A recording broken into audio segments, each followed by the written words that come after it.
Hey YouTube, Homestead Prepper, and this is part 2 of Maine Battle Rifles.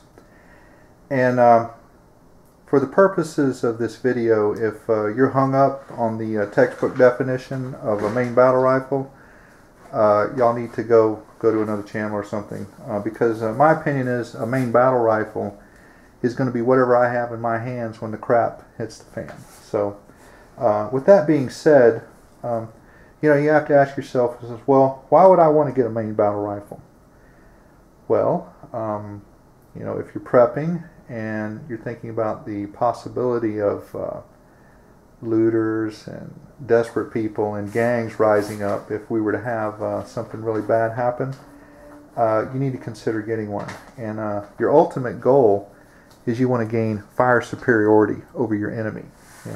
If you have let's say a gang pulls up in your neighborhood and they all have AK-47s and all you have is a bolt-action 22 long rifle, you're going to be at a disadvantage. So you should look into getting some type of defensive firearm. The number one thing that I think that a Maine Battle Rifle should have, it should be dependable. It should be very dependable. It should be a reliable weapon.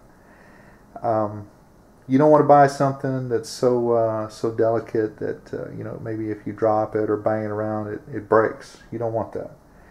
They're all important points, guys. I'm just going to go through them. You want the availability of ammo, and you have to get ammo that is affordable. If you can't get ammo for it, it's not going to do you any good. And likewise, if you can't afford to shoot it and you get good with it, it's going to be self-defeating. The next thing I'm looking for in a Maine Battle Rifle is I need the simplicity of operation, and I need something that's easy to work on. Also, you want to consider the effective range, or how much punch does it have to it. I want a rifle that has a little punch to it and can go through things. Also, you want to get something, accuracy is a question. You want to get something sub MOA, or are you happy with 3 to 4 minutes of angle? They make a bunch. You can get two rifles that shoot two of the same rifles and they shoot differently. You need to also consider the weight of the rifle, lugging it around all day, and also the weight of the ammo and the magazines. If you're going to use a shotgun and you want to carry 1,000 rounds of ammo around, it's going to weigh about 95 pounds. And that is something to consider.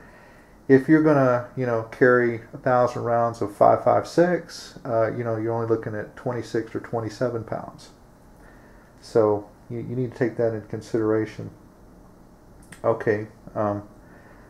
Another thing we need to consider is cost versus affordability.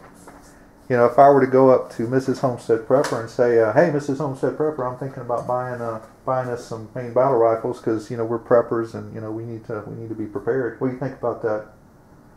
Well, I think that's an excellent idea. What is it you're thinking about getting? Well, I was thinking about getting two SCAR 17Ss. What? Are you crazy?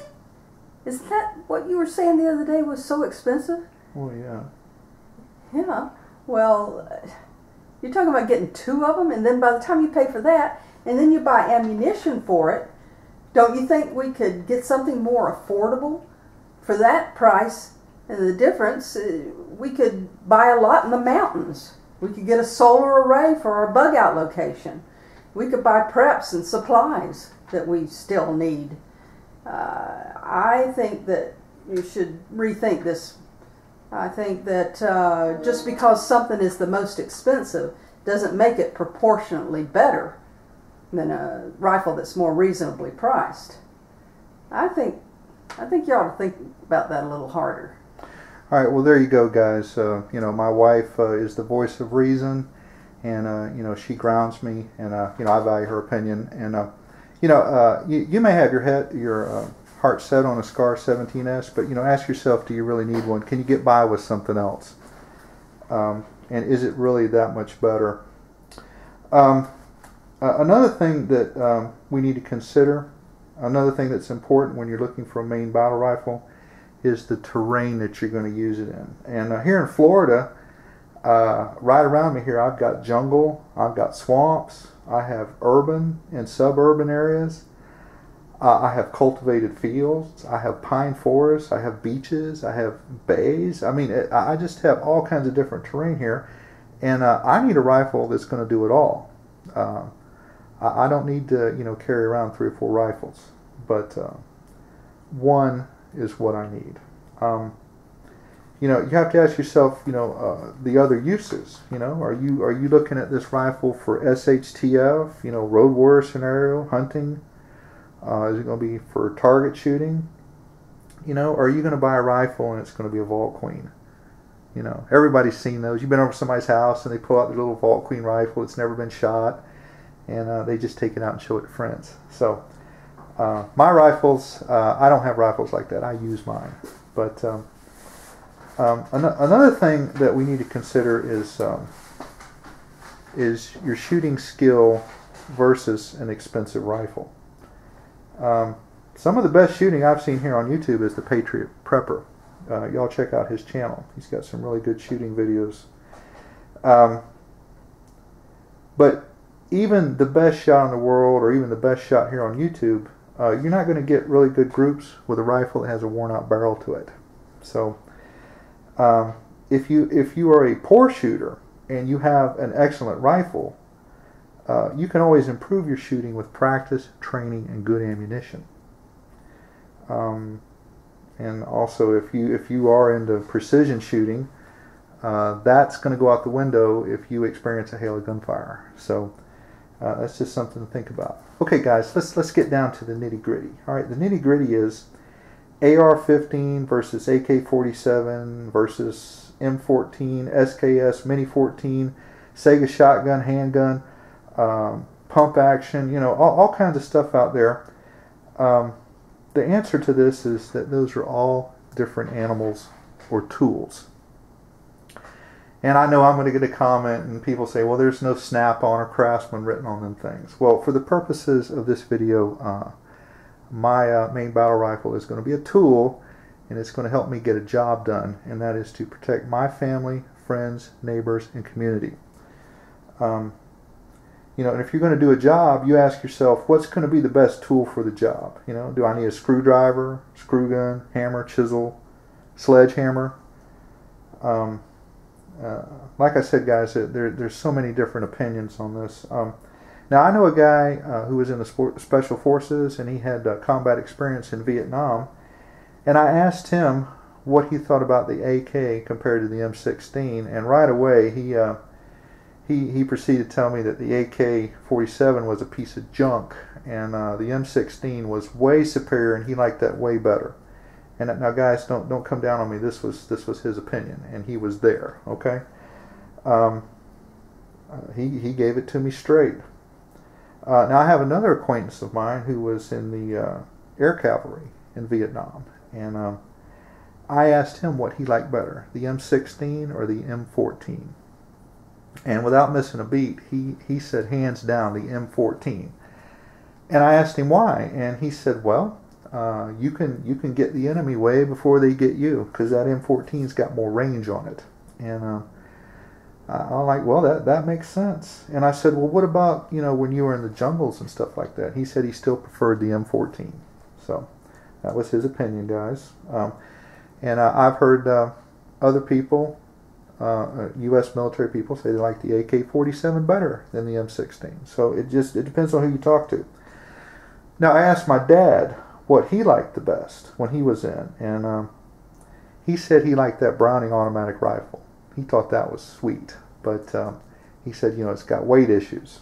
And he said next to that, he liked that M60 machine gun. But, there again, it's heavy, and someone has to carry the tripod around, and the whole troop carries ammo for it. So, and then you got to set it up. I said, well, what about the M1 versus the M14? And he said right away he liked that M14 rifle. He qualified expert with it, and it was just a really nice shooting rifle. And if you can't believe your own dad, who can you believe, guys? Something else I'm going to add in here is the the M4.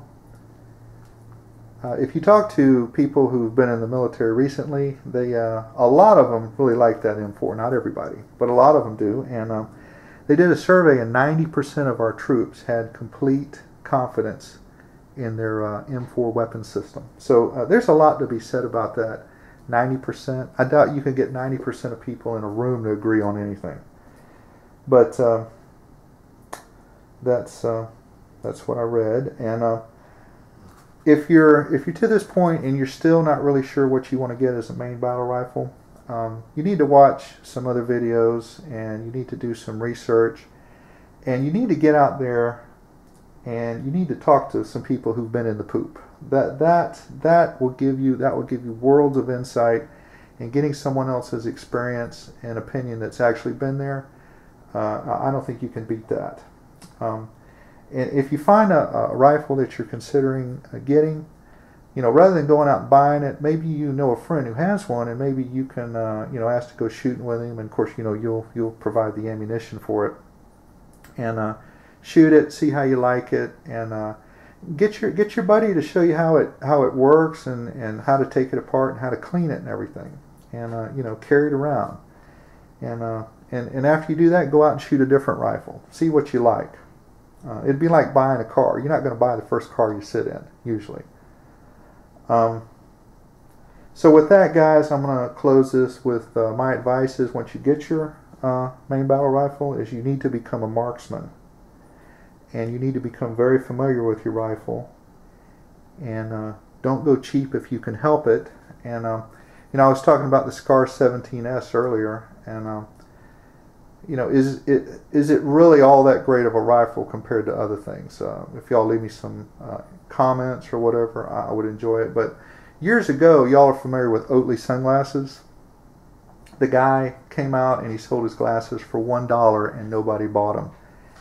And he couldn't figure out why nobody wanted to buy these. They were pretty good quality, and he was selling them cheap. So what he did is he raised the price to $100, and then he couldn't keep them on the shelves. People wanted them. So what he did is he created a value. Just because something's more expensive doesn't necessarily mean that it's better. So guys, always keep that in mind. What I'm into is real value.